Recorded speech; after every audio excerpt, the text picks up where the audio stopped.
The sadness is a fashion. We have heard that phrase many times on these days. We have music to listen if we want to feel sad, we have series, we have media content in general, and everything, all of it is just with one topic, the sadness. But what is the origin of everything? Well,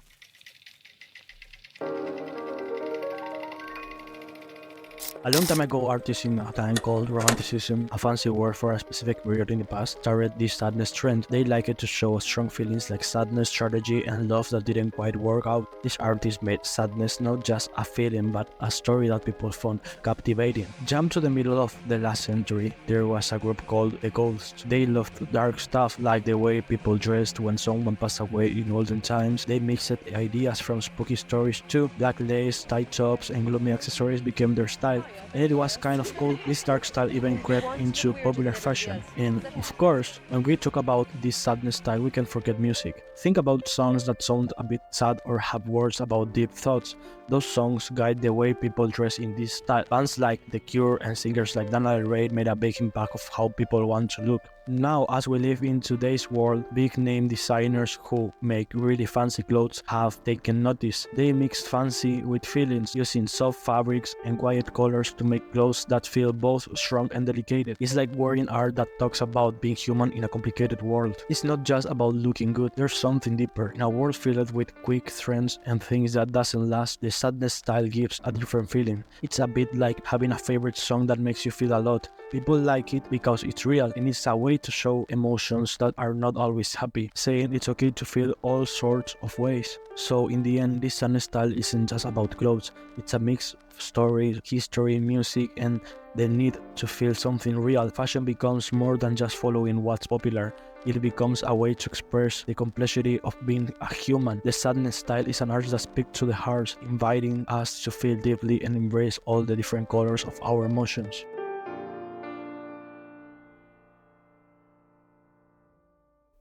After many resources, a lot of hours of investigation, I can tell that, in my opinion, all of this is related with just one topic, and that is we made the sadness a comfort zone that strong that we decide to just feeling bad about a situation instead trying to actually change it. We have movies, music, poetry, in social media in general, how I said, to consume if we feel heartbroken, if we feel bad about something in ourselves, etc.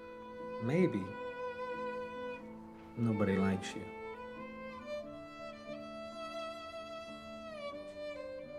You're a dick.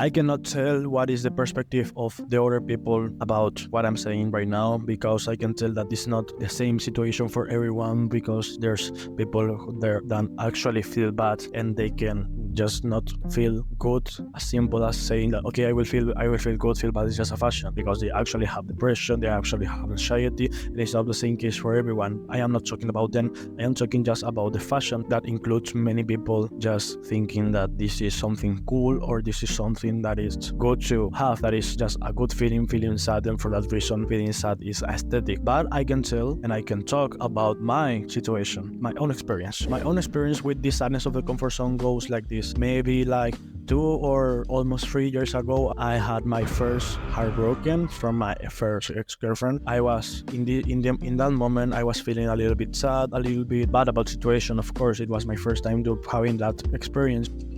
Watch this, Lise. You can actually pinpoint the second when his heart rips in half. And I think that was the moment when I did my first step in the sadness community, because what do you do when you are feeling heartbroken? In my case, what did I do was talking to my friends, saying, oh, I feel really bad, oh, I miss her, or what will I do now? And you start having these emotions, you start having people saying, okay, it's okay to feel bad, you can cry, it's not bad, you can cry, it's completely valid to feel how you're feeling now.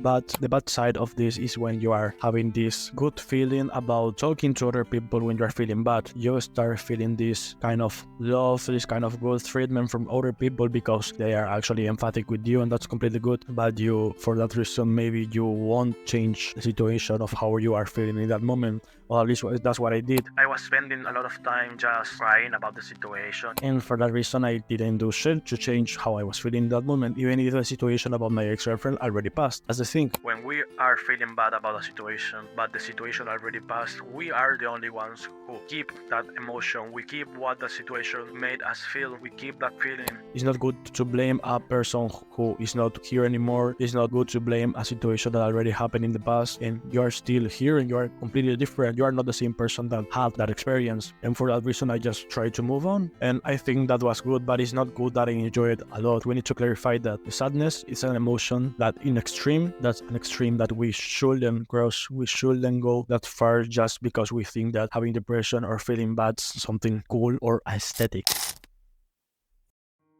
You don't get over a situation that already happened after a long time and prefer to stay in the dark place instead of trying to move on.